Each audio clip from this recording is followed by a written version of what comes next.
What happens if the U.S. defaults on its debt? What happens if the U.S. just stops paying its bills?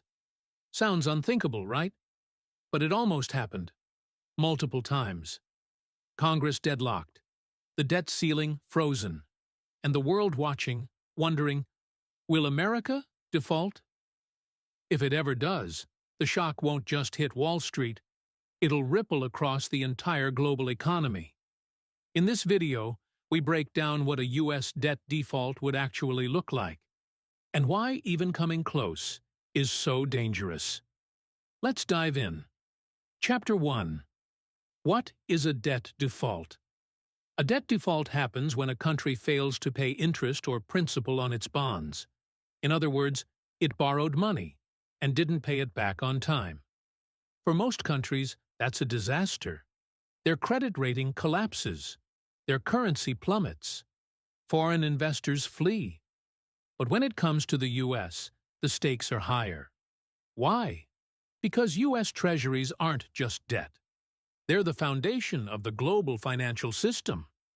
Banks, governments, and investors around the world treat U.S. debt as risk-free. If that confidence is broken, the ripple effects could be catastrophic. Chapter 2.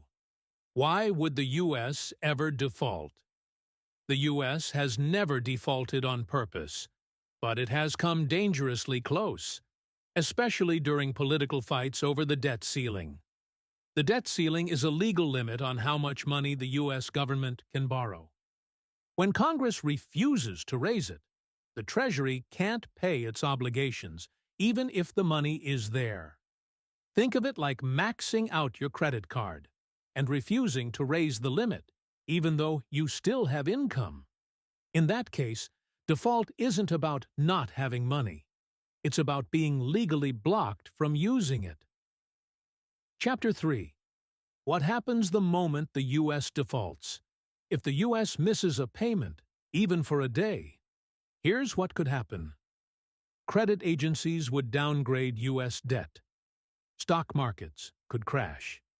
Interest rates on everything, from mortgages to credit cards, would spike. The dollar could fall sharply. Global investors would flee to alternative safe havens, gold, Swiss franc, possibly crypto. The trust in America's political system would be shaken.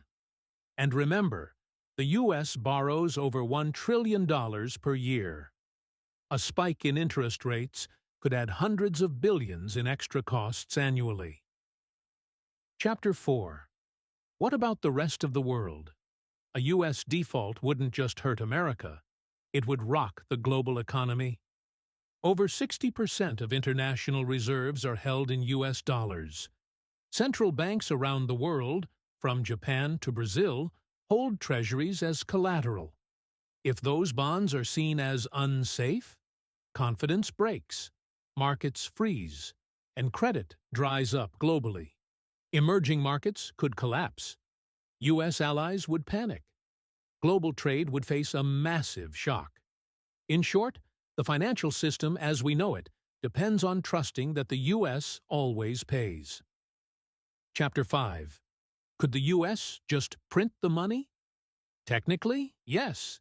The Federal Reserve can create dollars. But the Treasury can't legally do that to bypass Congress. Some economists have floated wild ideas, like minting a $1 trillion platinum coin or invoking the 14th Amendment. But all of that would shake market confidence, even if it avoided technical default. Remember, the power of the U.S. dollar comes from faith, not force. Final thoughts. A U.S. debt default wouldn't just be a political failure, it would be a global economic earthquake. Even flirting with default costs us. Markets wobble. Interest rates rise. America's reputation weakens. So far, we've always pulled back from the edge. But the more we test the limits, the closer we get to a mistake we can't undo. Thanks for watching Finance Related 101. If this helped you understand the real risk behind the debt ceiling, hit the like button and subscribe. Drop a comment. Do you think the U.S. would ever actually default? Or is this just political theater?